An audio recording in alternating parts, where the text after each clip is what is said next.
नमो भगवते वासुदेवाय। ओम नमो भगवते वासुदेवाय। ओम नमो भगवते वासुदेवाय। नारायणं नमस्कृत्य नरं चैव नरोत्तमं देवीं सरस्वतीं व्यासं ततो जयमुदीरये। नष्टप्रायेषु भद्रेषु नित्यं भागवत सेवया भगवती उत्तम श्लोके भक्तिर्भवति नैष्ठिकी। श्रीमद् भागवतम स्कंद 1 अध्याय 4 श्री नारद का प्राकट्य श्लोक संख्या 16। परावरज्ञ स ऋषि कालीना अव्यक्तरहसा युग धर्म व्यतिकरम प्राप्तम भुवि युगे युगे। महर्षि व्यासदेव ने युग के कर्तव्यों में विरोधाभास देखा। कालक्रम में पृथ्वी पर अदृश्य शक्तियों के कारण विभिन्न युगों में ऐसा होता रहता है। तात्पर्य, व्यासदेव जैसे ऋषि मुक्त आत्मा होते हैं, अतएव वे भूत तथा भविष्य को स्पष्ट देख सकते हैं। अतएव वे कलयुग में आने वालों की विसंगतियों को देख सके और तदनुसार उन्होंने जन सामान्य के लिए ऐसा प्रबंध किया जिससे वे इस अंधकारमय युग में प्रगतिशील जीवन का अनुगमन कर सके। इस कलयुग के सामान्य लोग नाशवान पदार्थ के प्रति अधिक रुचि दिखाते हैं। अज्ञानता के कारण वे जीवन निधि का मूल्य नहीं समझ पाते और आध्यात्मिक ज्ञान से आलोकित नहीं हो सकते। श्री प्रभुपाद की जय। तो इस श्लोक में बता रहे हैं कि श्री व्यासदेव हैं, वे एक मुक्त आत्मा है और उनके जैसे व्यक्ति मुक्त आत्मा होते हैं। और जो मुक्त आत्मा होते हैं वे भूत भविष्य वर्तमान सब कुछ देख सकते हैं, सब कुछ जानते हैं। जैसे नारद मुनि है, नारद मुनि मुक्त आत्मा है, उनका तो शरीर ही दिव्य है और वे भूत भविष्य वर्तमान सब कुछ जानते हैं, सब कुछ देख सकते हैं। उसी प्रकार व्यासदेव जी हैं, व्यासदेव जी भी भूत भविष्य वर्तमान देख सकते थे। तो उन्होंने जब वो ध्यान लगा कर बैठे, जैसा कि पिछले श्लोक में पढ़ चुके हैं कि पहले उन्होंने क्या किया, उपस्पर्शे जलम शुचि, पिछले श्लोक में आया कि प्रातःकालीन आचमन से निवृत्त होकर फिर सरस्वती नदी के जल में स्नान करके अपने आप को पवित्र किया और पवित्र करने के बाद उन्होंने मन को एकाग्र किया, ध्यान लगाया। तो मन को एकाग्र करने के लिए स्वच्छता आवश्यक है, शुचि आवश्यक है, शरीर की स्वच्छता आवश्यक है, कपड़ों की स्वच्छता आवश्यक है, स्थान की स्वच्छता आवश्यक है। सब चीजें स्वच्छ होनी चाहिए, तब जो है मन एकाग्र होगा। और मन को जो है एक सही दिशा निर्देश की ओर ले जाना, यानी भगवान का नाम, भगवान की लीलाएं इसमें लगाना जो पूरी तरह से पवित्र है। परम ब्रह्म परम धाम में पवित्रम परमम भगवान, अर्जुन कहते हैं गीता में कि आप परम पवित्र है। तो परम पवित्र भगवान या उनका नाम, उनकी लीलाएं, उन पर जब मन को एकाग्र किया जाता है तब वो कंट्रोल में होता है, तो वो जो है हमारे कंट्रोल में हो सकता है, अदरवाइज नहीं होगा।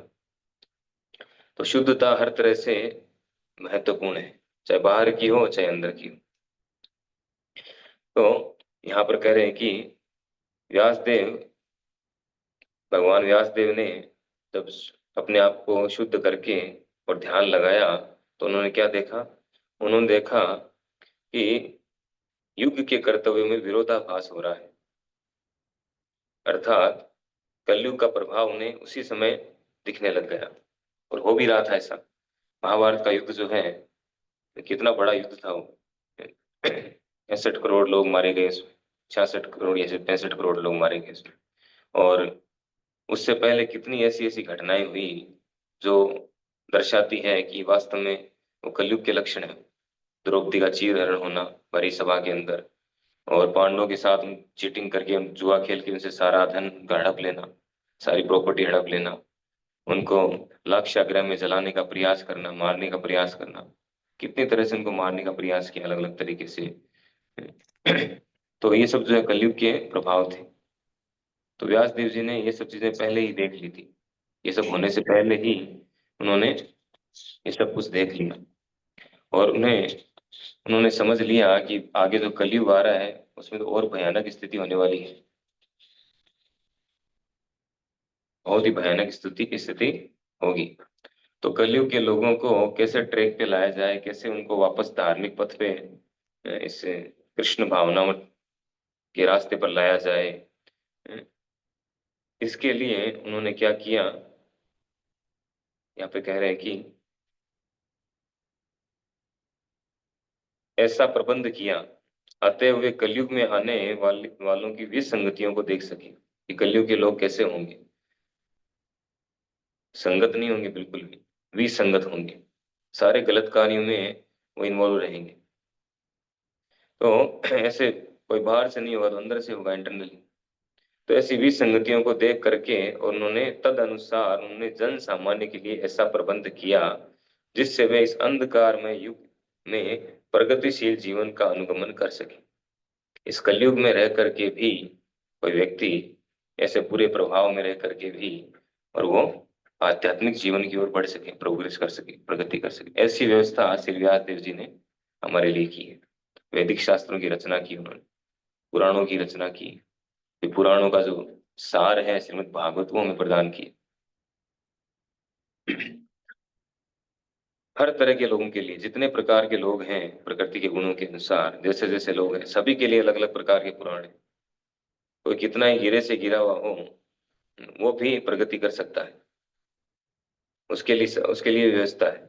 हर तरह के व्यक्ति जैसा उसका इंटरेस्ट है उसके अनुसार शास्त्र है। और फिर जो है सर्वोच्च पुराण श्रीमद् भागवत पुराण है, कोई कैसी भी स्थिति क्यों ना हो, अगर कोई भक्तों के टच में आ गया, डायरेक्ट डायरेक्ट भक्तों से मिल गया, उनके संपर्क में आ गया, भक्तों का संग हो गया, तो चाहे कितना ही गिरा हुआ क्यों ना हो वो डायरेक्ट भक्ति कर सकता है। ये व्यवस्था भी दी उन्होंने।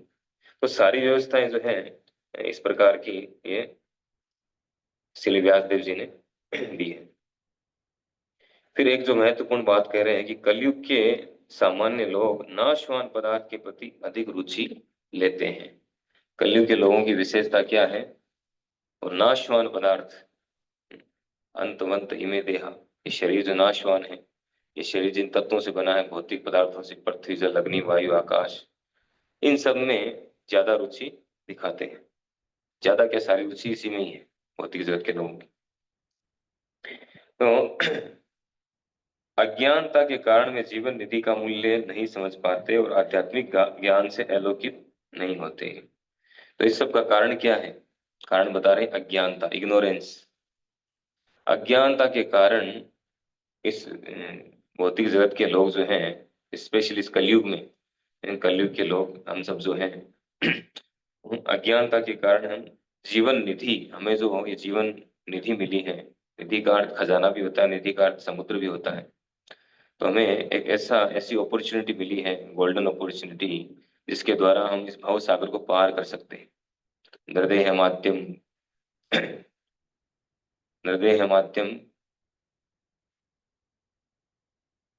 श्लोक आता है भागवतम में, उसमें बताया गया है कि ये मनुष्य शरीर जो है इसकी तुलना नाव से की गई है, सुदृढ़ नाव है, सुदृढ़ नाव के साथ तुलना की गई है जो इस भव सागर को पार करने में सहायक है।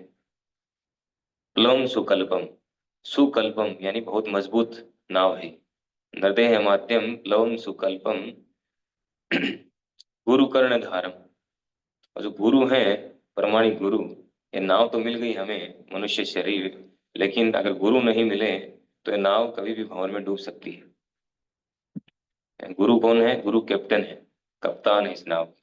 उन्हें पता है कि कौन सा रास्ता किधर जाता है, कौन सा रास्ता फंसाने वाला है, कौन सा रास्ता निकालने वाला है, वो गाइड करते हैं। तो उनके गाइडेंस में जब हमारी नाव को कैप्टन के हवाले कर देते हैं कि आप चलाओ इसको, आप जानो, आपका काम जानो, हम तो आपकी शरणागत हैं। जैसे हम जब फ्लाइट में जाते हैं या नाव में जाते हैं तो पूरी तरह से हम डिपेंड रहते हैं वो पायलट के या तो या कैप्टन के। वो जैसे उड़ाएगा नाव को, जैसे ले जाएगा वैसे ले जाएगा, हमारा कोई बस वश नहीं चलता है।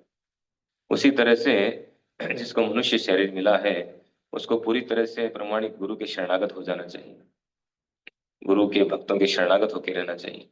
वो जैसे चाहे वैसे चलाए, उनके हाथ में अपने नाव की डोर सौंप देनी चाहिए,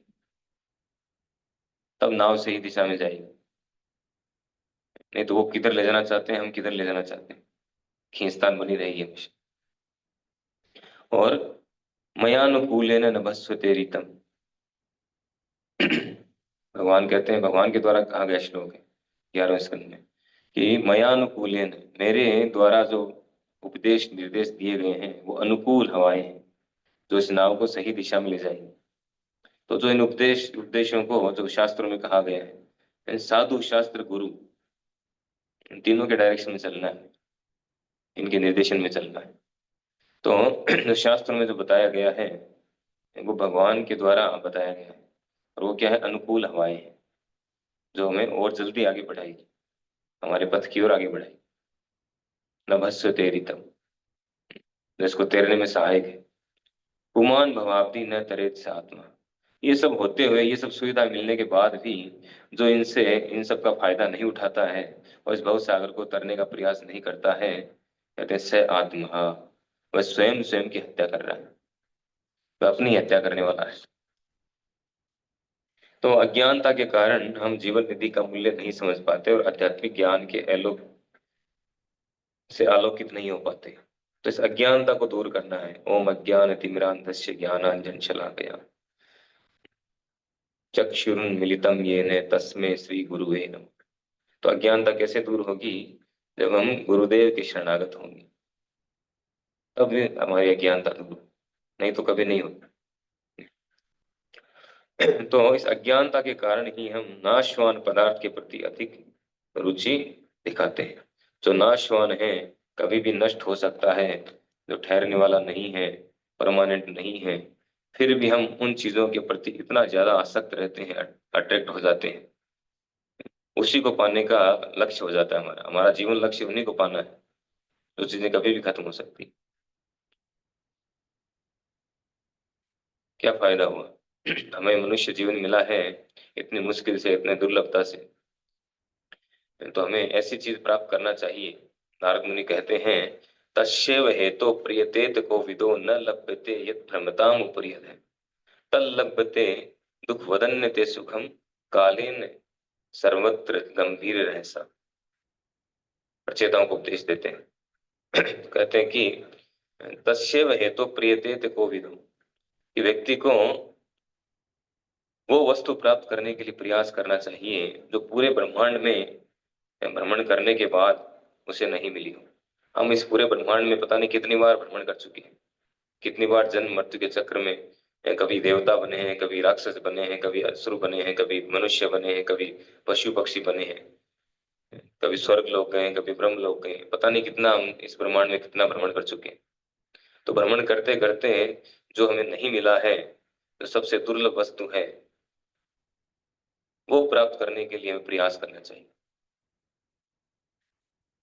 बाकी चीजें जो है जिनके लिए हम प्रयास करते आए हैं, जो भौतिक सुखों के लिए हम प्रयास करते आए हैं, वो तो कहते हैं कि तल लभते दुख वदन्यते सुखम। जैसे दुख अपने आप आता है हमारे जीवन में, बिना बुलाए आता है, बिना प्रयास के आता है।